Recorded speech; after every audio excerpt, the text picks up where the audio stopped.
Hello everyone, it's me, Skin Glowing Afro. I am back to do another YouTube video, and today I wanted to discuss my thoughts on the movie, the 4-part movie, When They See Us. It's based on a 1989 Central Park jogger case.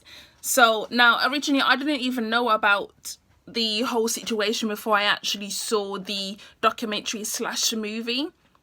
So I didn't know about it until I actually watched it last month when it first aired on Netflix.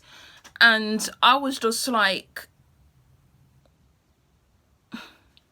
I didn't even have the words, like all the emotions that just come out of you, you know, anger, sadness, literally everything. So the 5 boys who were involved, 4 of them were black and 1 was Latino. The names were Kevin Richardson, Antron McCrae, Yusef Salam, Corey Wise, and Raymond Santana. And they were like very young. They were only teenagers, like very young teenagers, nowhere near 18. But do you see what happened? They were treated as if they were grown adults. And in part 4 of When They See Us, you actually saw what happened to Corey Wise. The original 4, they spent less time in prison than Corey did. And to make it worse, he got the most abuse. He wasn't actually in the park at the time. He was on a date. The only reason he went to the police station was because he wanted to be there for his friend. And another thing to know about Corey Wise as well is he's partially deaf in one ear, and I believe he also has learning difficulties. So I do feel that exasperated the situation a lot, because he didn't have an understanding. He kept saying like, oh, you know, when they had him on trial, he kept saying, I can't read. And yet they're trying to get him to read something, and he's like, I don't understand, I can't read. And it's just like, what? Like, how can you not see that this boy is basically saying to you, I can't read? He's a child and you treat him as if he's a grown adult. And what really disturbed me as well about this whole situation was the simple fact that the prosecutors, like the police, because the prosecutor, the main one, what's her name? Now Linda Farstein, that's her name, Linda Farstein. She is a work of art. Let me tell you, this woman is the frigging devil incarnate, I do believe, because she was basically forcing the police to get confessions out of these guys. She said, yes, you see what's happened with the Central Park jogger case. You saw these 5 boys acting like animals, even though one of them wasn't actually there. And she basically like gung-hoed for these boys. She basically went after them. All she saw was the color of their skin, you know, because like I said, 4 of them were black and 1 of them was Latina. She saw the color of their skin and she was like, yes, they must be involved. And what is even more strange is, even though the DNA did not match, so, but yet they still got sent to prison regardless. And then it came out, I believe 2 weeks ago, Linda Farstein came out and said basically about Avery Duvernay. She basically said that she made the whole thing up, like what happened in When They See Us was not the truth of the actual case. And I do believe she was only saying that to save face. And another thing is, her publisher has now dropped Linda Farstein so that no more of her books can be released, because she's now done a load of crime books or whatever. And it's funny to me because people know about this situation from years ago. So why did that publishing house even allow her to even have that? The only reason they dropped her was because of all the backlash from people watching this movie and saying, hey, wait a minute, how come Linda Farstein is under you? And it's just the fact that she's not even done any apologies. She's stayed in this mindset of, I was right, these boys were guilty, you know, what else? Like, what more do you want me to say? And it's funny because there was another prosecutor who was, there was a lawyer who was working alongside her who knew that a lot of the stuff had been fabricated, but yet when it came to a court, she did not speak out. She had to put the case together to say that these 5 boys are the ones that committed this crime. She knew that things were not as they seemed because the police were coercing confessions out of these boys. She knew this. She knew that the DNA evidence did not match either.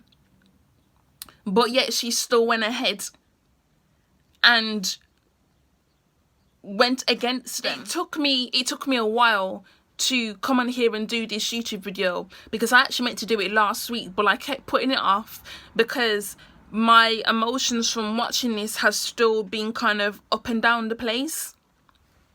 Because it did make me cry. I'm not even going to lie, it did make me cry. That was the first time I'd ever heard about that case. And I know some people are going to be like, how could you never have heard it before? But you know what? Sometimes you just tend to miss things. Yeah, so all of those people who are being uppity all over the internet, like saying, how can you not have heard that before? First of all, I live in the UK. Yeah. And at the time the incident happened, I was only 1 year old. Remember, this was in 1989. Now, I know there was a documentary that was done, I believe, back in 2005 about this situation as well, but I also missed that. So I didn't know about it until I actually saw the movie. But the movie was so brilliant because it basically broke down every single event that happened. Now, I do plan in a couple of weeks to watch the documentary if I can find it online. So, you know, because it's like one thing to, you know, watch that movie, but I also want to watch like the documentary about the whole situation anyway, because then that way you can get more of a perspective from the guys who are actually involved, because they had to go to jail, they had to suffer all of this, especially Corey Rice. As I said, he suffered the most, you know, getting beaten up, put in isolation. Like, can you imagine? And yet he was still able to keep his mindset. He didn't break down, which is surprising because a lot of people would break down. And not surprisingly, he was played by Jerome. He was played by Jarrell.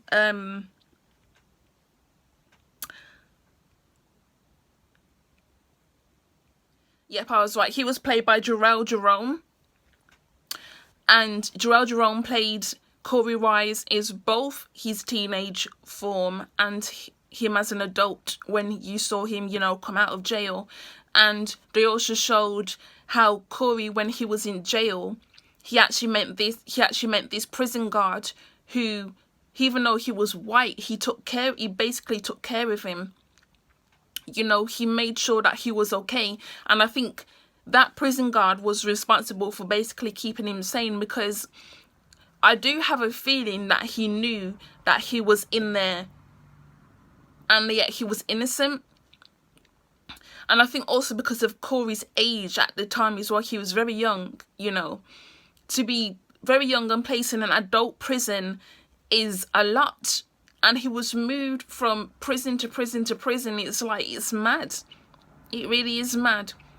And he also showed in the movie that his sister was transsexual, changed from a man to a woman, and his sister was murdered. So, you know, he was very, very close to her, and yet when she died, that was just you see in the movie, you see him break down, and he basically said, nobody cares about me. And he was so angry, and it was like, this scene was just like so powerful. Like, the tears were just like streaming down my face. He was screaming at the top of his lungs, nobody cares about me.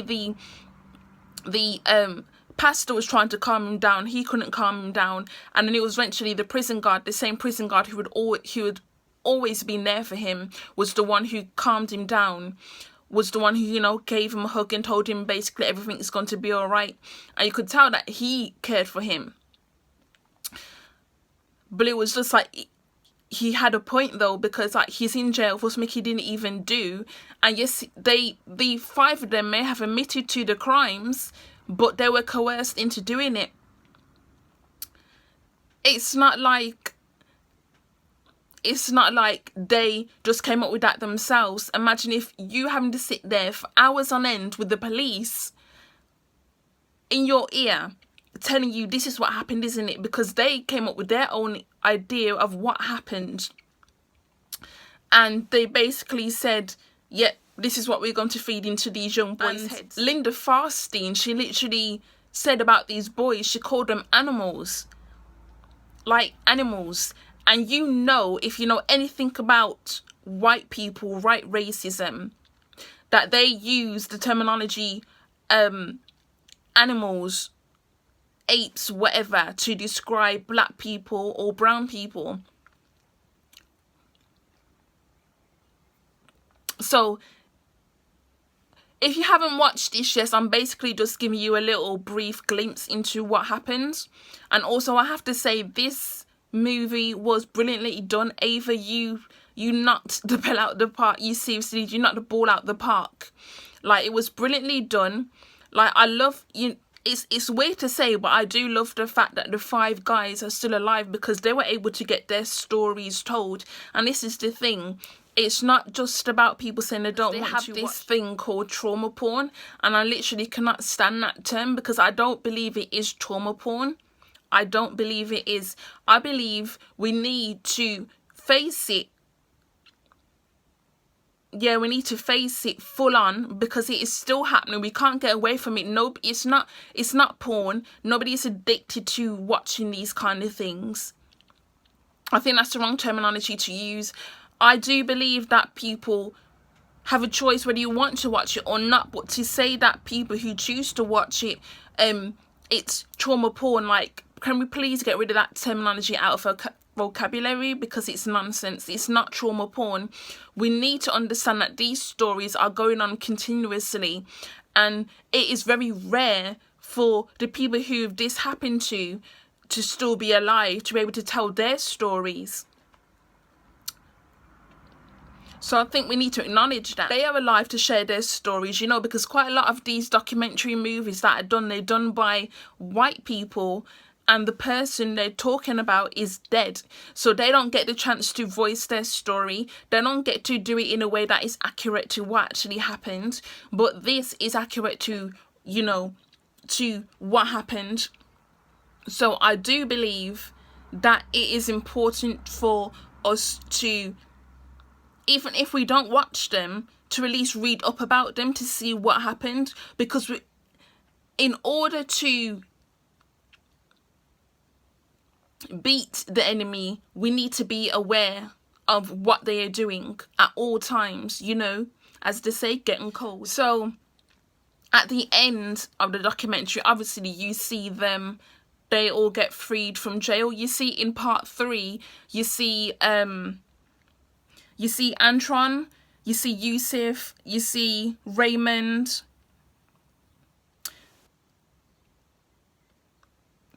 you see all of them get released from jail.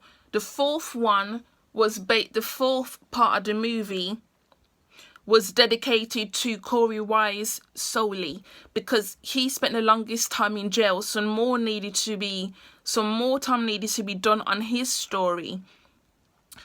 And especially because, like I said, he got the worst. He basically had the worst experience, unfortunately. All of them didn't deserve what happened to them, but what happened to Corey, it, like, watching part 4 just, like, tore me to pieces. Like, the whole movie did, but part 4 was the bit that just, like, Ava just went and said, you know what, I'm going to punch you in the gut. You really need to feel it. And the truth is, we do need to feel it. We do need to feel it at all times, because we can't just sit here and say, you know what, if something does not affect me, then it does not matter. We cannot sit here and act like these things are not happening. They're happening every single day. And if we don't, like I said, if we don't acknowledge that, what's the point? It's like we know it's wrong, it should not be happening, but we cannot close our eyes, we cannot be blind to what's going on. It's not trauma porn. It's, we need to know these things, we need to know it. And I do believe, like, obviously, I do believe that obviously, you know, more movies could be done that show black people in a positive light. However, you cannot just have positivity without acknowledging the negativity at the same time. So I don't want to keep you too long on this video, so I'm going to wrap this up here. But basically, those are my thoughts. I believe Ava DuVernay did a brilliant job with this documentary. You know, she actually went to the locations of where the things were set, and, you know, filmed there.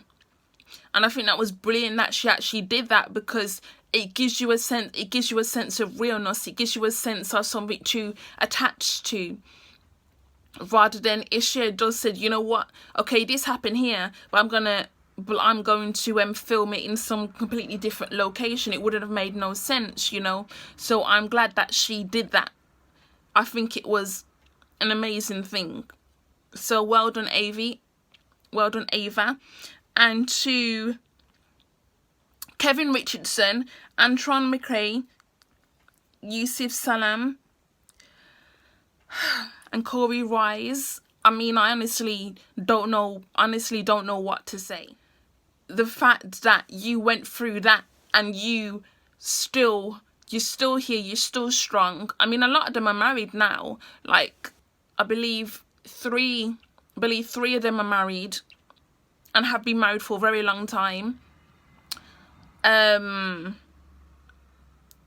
Raymond Santana, he's not married, but he has a daughter.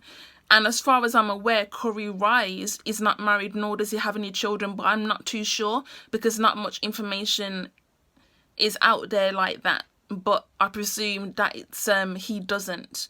And then to Asante Black, Justin Cunningham, Khalil Harris, Jovan Adipo, Ethan Harris, Chris Chalk, and Jarrell Jerome, for basically playing the young versions of these characters and the older version of these characters. You did an amazing job.